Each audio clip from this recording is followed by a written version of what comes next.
इस पुण्य भूमि पर ऐसा फूल खिला। ईश्वर पुत्र है नाम जिसका, सतगुरु स्वरूप है। भारत की इस पुण्य भूमि पर ऐसा फूल खिला। ईश्वर पुत्र है नाम जिसका, सतगुरु स्वरूप है।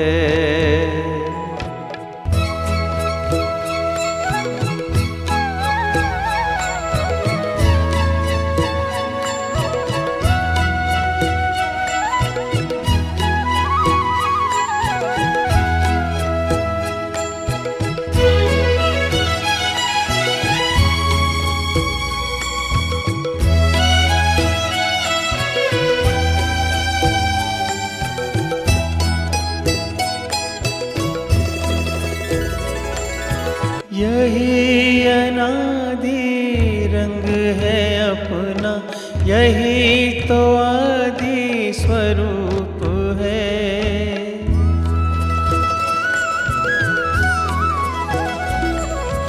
यही अनादि रंग है अपना, यही तो आदि स्वरूप है। इसी में शांत की छाया है, इसी में सुख की धूप है। कल्प कल्प के भाग्य भवन की ये आधारशिला।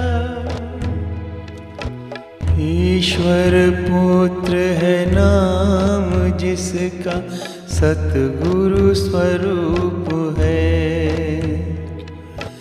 ईश्वर पुत्र है नाम जिसका, सतगुरु स्वरूप है।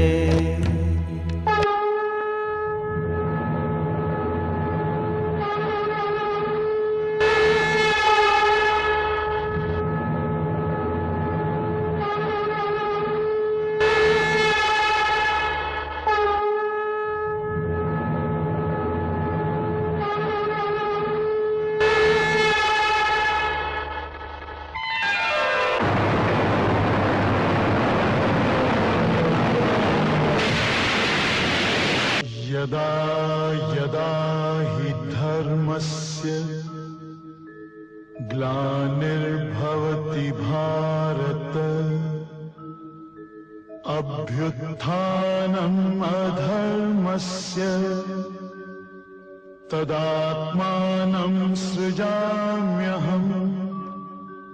परित्राणाय साधूनां विनाशाय च दुष्कृतां, धर्म संस्थापनार्थाय संभवामि युगे युगे।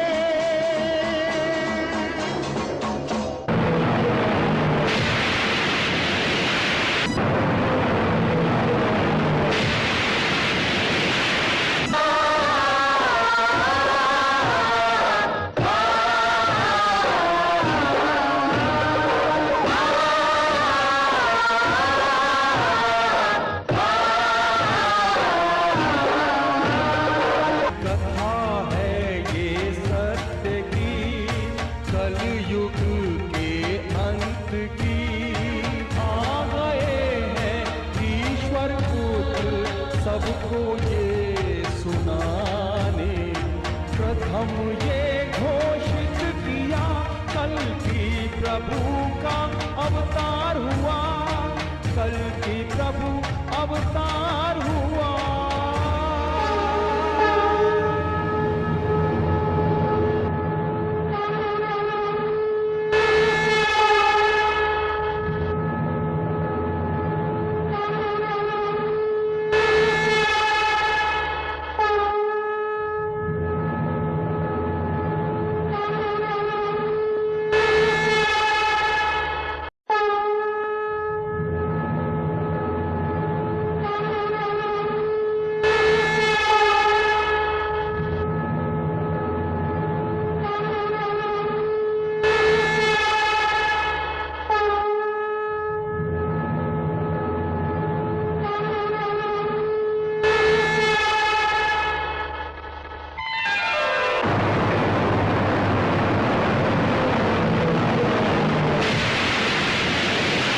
यदा यदा हि धर्मस्य ग्लानिर्भवति भारत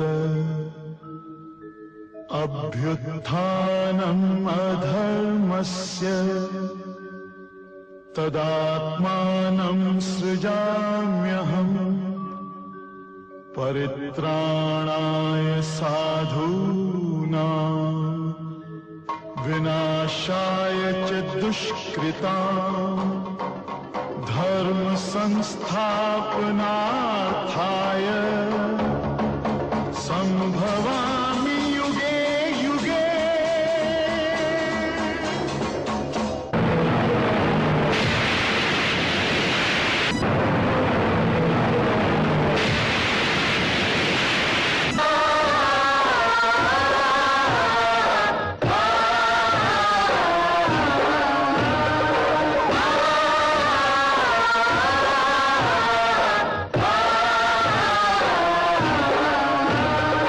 कथा है ये सत्य की, कलयुग के अंत की।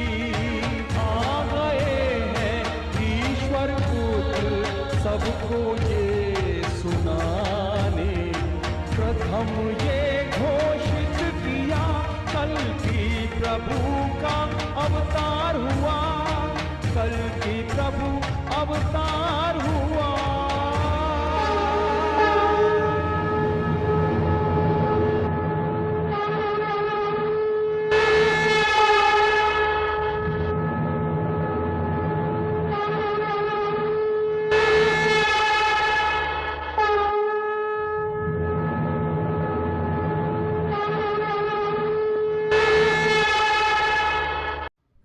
हे मनुष्य, आज की सभा में मैं ईश्वर पुत्र आदि श्री अरुण आप सबका हार्दिक स्वागत करता हूँ।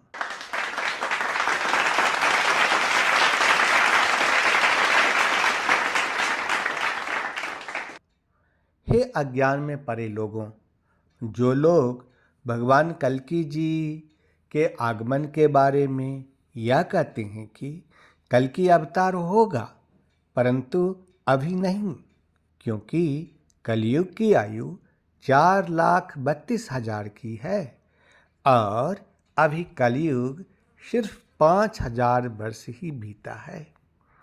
ऐसे लोगों के लिए मैं यह कहना चाहूँगा कि स्कंद पुराण उलट करके देखो। स्कंद पुराण के अनुसार 27 बार कलयुग का चक्र बीत चुका है, अर्थात 4,27,000 वर्ष बीत चुका है और यह 28वां कलयुग है, जो कि केवल 5,000 वर्ष का है। ज्योतिष गणना के अनुसार कलयुग में आप 5,127 वर्ष के समय में जी रहे हैं, अर्थात आप कलयुग के अंत समय में जी रहे हैं और भगवान कल्कि का अवतार हो चुका है।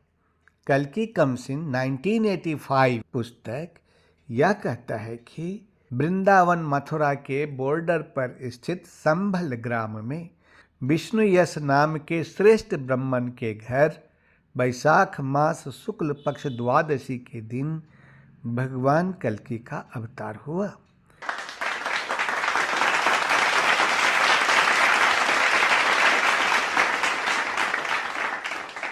ज्योतिष गणना के अनुसार वर्ष 1985 में वैशाख मास शुक्ल पक्ष की द्वादशी का दिन अंग्रेजी तिथि के अनुसार 2 मई था। इसीलिए मैं ईश्वर पुत्र आदि श्री अरुण 1 अप्रैल 2007 में यह घोषणा कर दिया कि कल्कि अवतार 2 मई 1985 को भारत के पुण्य भूमि पर अवतार ले चुके और भगवान कल्कि जी के नाम का भी घोषणा कर दिया, ताकि इस कलयुग में लोग कल्कि नाम का संकीर्तन कर सके।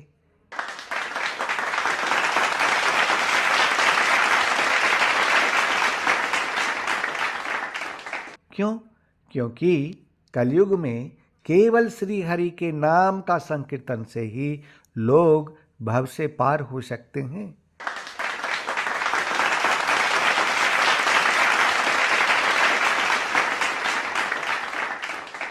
इस बात की गवाही श्रीमद्भागवतम महापुराण में महर्षि वेद व्यास जी तथा पद्म पुराण में स्वयं भगवान शिव जी ने दिया।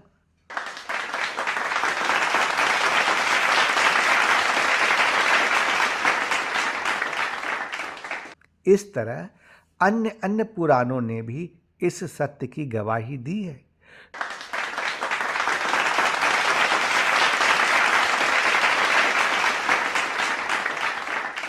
तो अब सुनिए भगवान कल्कि के बाल रूप की गाथा।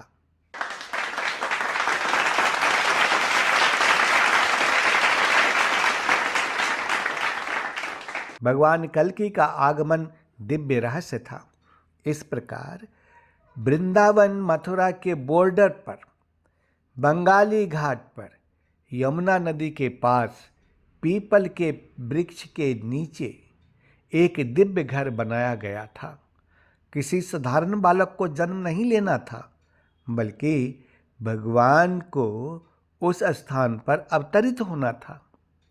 इस प्रकार विष्णुयश और उनकी पत्नी सुमति को स्वामी जगदीश्वरानंद जी ने अपने आश्रम से भगवान कल्कि के आगमन से पहले उस घर में रख दिया था। यदि आश्रम में विष्णुयश जी रहते हैं तो भगवान कल्कि के अवतार के रूप में प्रकट होना संभव नहीं था। क्यों? क्योंकि उस आश्रम में बहुत से लोग रहते थे और यह लोगों के आने का सामान्य स्थान था। वहाँ आश्रम में अवतार की गोपनीयता को जगदीश्वरानंद जी और उनके लोगों के द्वारा नियत समय तक बनाए नहीं रखा जा सकता है। भगवान स्वयं को गुप्त रखना चाहते थे और वे स्वयं को छिपाकर रखना चाहते थे।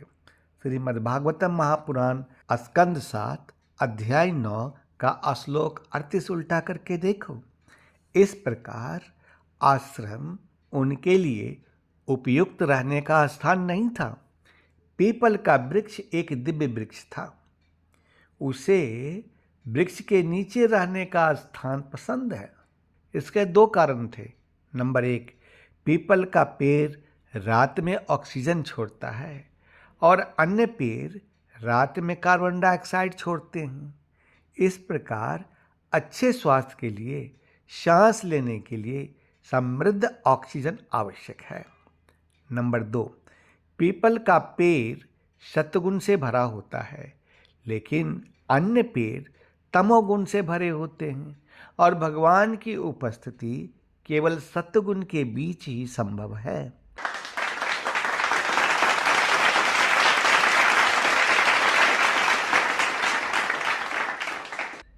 भगवान कल्कि का जन्म मनुष्य की तरह नहीं हुआ था, बल्कि वह शंख, चक्र, गदा और पद्म कमल धारण किए हुए 4 भुजाओं में प्रकट हुए थे।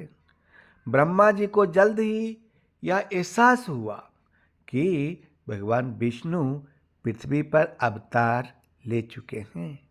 उन्होंने अपनी तेज गति से चलने वाली वायु से कहा, प्रसव कक्ष में जाओ और वहाँ भगवान विष्णु को जगाओ और उनसे कहो, यह आपका 4 भुजाओं वाला रूप देखना दुर्लभ है। यहाँ तक कि देवताओं के द्वारा भी आपका 4 भुजाओं वाला रूप देखना दुर्लभ है। हे भगवान, यह जानकर कृपया आप 2 भुजाओं वाले सामान्य मनुष्य का रूप धारण कर लें। ब्रह्मा जी के इन शब्दों को सुनकर सुगंधित, शीतल और सुखदायक वायु शीघ्र ही वहाँ गई और भगवान विष्णु को बताया कि ब्रह्मा ने आपको क्या निर्देश दिया है।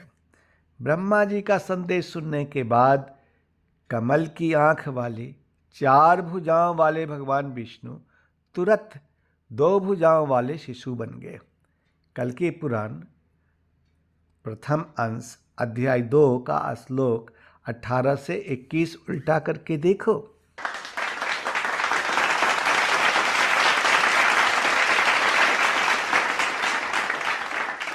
उनकी माला, शंख, चक्र, गदा और पद्म आदि सारे गायब हो गए, लेकिन उनके लाल रंग के वस्त्र गायब नहीं हुए।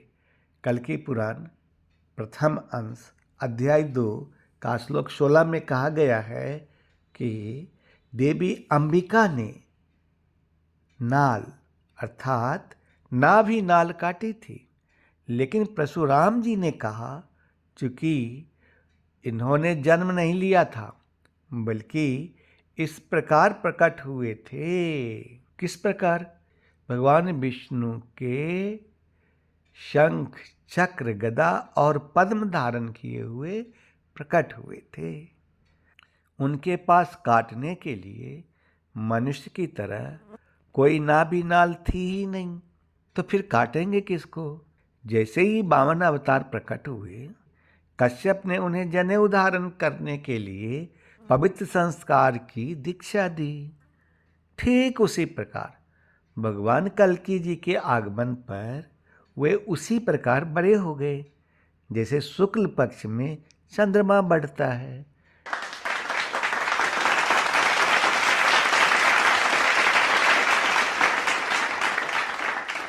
कल्कि पुराण प्रथम अंश अध्याय 2 का श्लोक 32 उल्टा करके देखो।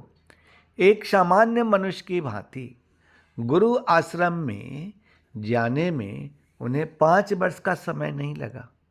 बाद में विष्णुयश ने अपने कमल नेत्र पुत्र कल्कि से, जो सभी गुणों का स्वामी, शांत, गंभीर और अध्ययन में रुचि रखने वाला था, उनसे कहा, मैं तुम्हें पवित्र धागा पहनने के लिए पवित्र संस्कार, जिसे ब्रह्म संस्कार कहा जाता है, और पवित्र भजन के पाठ में दीक्षित करवाऊंगा।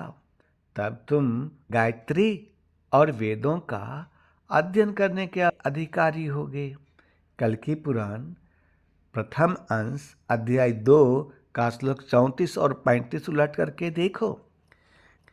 भगवान कल्कि को मनुष्य की तरह अध्ययन करने के लिए विद्यार्थी बनने में 5 वर्ष का समय नहीं लगा, बल्कि वे तुरंत ही अध्ययन के लिए बड़े हो गए। चूंकि उनका आगमन वैशाख महीने के शुक्ल पक्ष की 12वीं तिथि को हुआ था। कल्कि पुराण प्रथम अंश अध्याय 2 का श्लोक 15 उल्टा करके देखो। परशुराम, कृपाचार्य, वेदव्यास, अश्वत्थामा इत्यादि 4 व्यक्ति भिक्षुक का रूप धारण करके शिशु रूप में जन्मे श्री हरि को देखने आए थे। कल्कि पुराण प्रथम अंश अध्याय 2 का श्लोक 25 उल्टा करके देखो। कल्कि नाम पुराणों में और पूर्वजों से सुना था। कल्कि जी ने अपने केस उतार दिए, तभी अचानक आकाश मार्ग से महर्षि दीप्तिमान वहाँ आ पहुँचे। उन्होंने पवित्र धागे के साथ, वैदिक मंत्रों के साथ उनका अभिषेक किया। कल्कि पुराण प्रथम अंश अध्याय 2 का श्लोक 48 उल्टा करके देखो। महर्षि दीप्तिमान पवित्र धागा पहनने के पवित्र संस्कार, जिसे ब्रह्म संस्कार कहा जाता है, और पवित्र भजन गायत्री का पाठ शुरू किया। उन्होंने दीक्षा दी, सत्यं वद, धर्म चरा। विष्णु ऐसा सोच रहे थे कि दीप्तिमान उन्हें शिक्षा देंगे, लेकिन उन्होंने ऐसा नहीं किया। उन्होंने कहा कि आपके कुलगुरु परशुराम जी उन्हें दीक्षा देंगे। वह आएगा और उसे पढ़ने के लिए आश्रम ले जाएगा, अतः उनके आगमन की प्रतीक्षा करें। भगवान कल्कि को वेदों की शिक्षा की आवश्यकता नहीं थी, उन्हें श्रुति पाठ याद था। वह इस धरती पर एक निश्चित उद्देश्य के लिए आए थे, जिसके लिए उन्हें उस प्रकार की शिक्षा की आवश्यकता होती है। यह केवल परशुराम द्वारा ही संभव था। इतने में परशुराम जी आ गए और दोनों आकाश मार्ग से महन पर्वत पर चले गए। भगवान कल्कि ने बचपन में 8 दिव्य शक्तियों का प्रयोग किया था। यह सक्रियता किसी भी अवतार के बाल्यकाल में नहीं दिखी। भगवान कल्कि जी की शिक्षा पूरी करने की अवधि के बारे में विष्णुदास जी को परशुराम जी ने कुछ भी नहीं बताया। वे पीताम्बर ही नहीं बल्कि लाल रंग के वस्त्र पहने हुए थे। प्रभु की अत्यधिक रोशनी से उसकी माँ की आंखें बंद हो गई। कल्कि जी राजा बलि के समय वामन अवतार की तरह ही प्रकट हुए थे। अदिति का पुत्र चतुर्भुज रूप वाला है, क्योंकि वामन अवतार 4 भुजाओं में प्रकट हुए थे।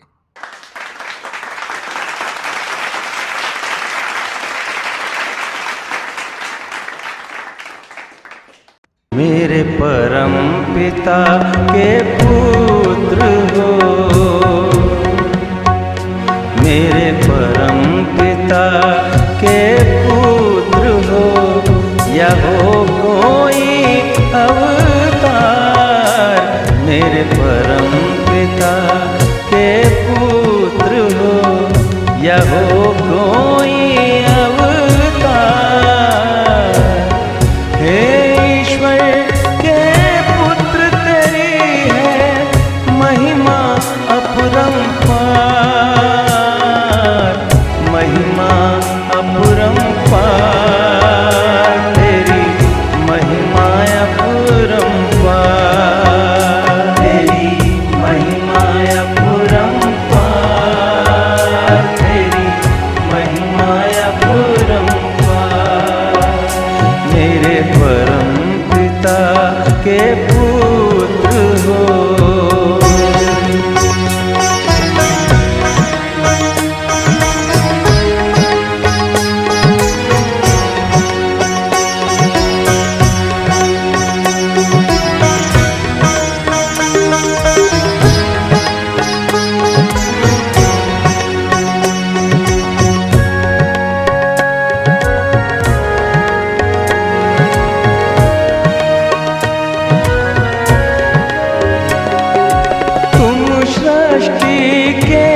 ज्ञाता हो, वरदानों के दाता हो, तुम सृष्टि के ज्ञाता हो, वरदानों के दाता हो। हम तुमको पाकर पाए,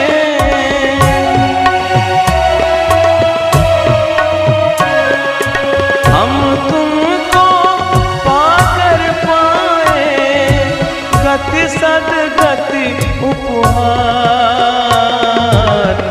महिमा अपरंपार, तेरी महिमा अपरंपार, तेरी महिमा अपरंपार, तेरी महिमा अपरंपार। मेरे परम पिता के पुत्र हो।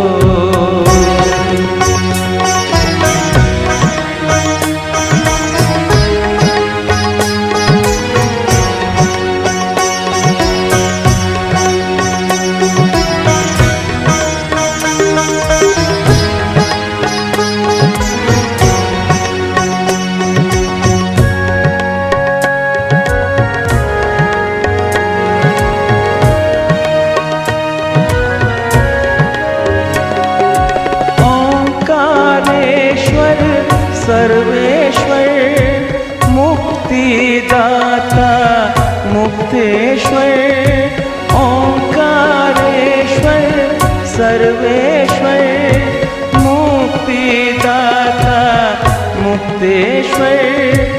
जीवन नैया सबकी करते,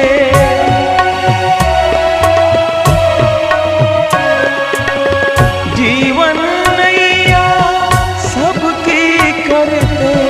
भवसागर से पार, महिमा अपरंपार, तेरी महिमा अपरंपार, तेरी महिमा अपरंपार, तेरी महिमा अपरंपार। मेरे परम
अपरंपार, तेरी महिमा अपरंपार।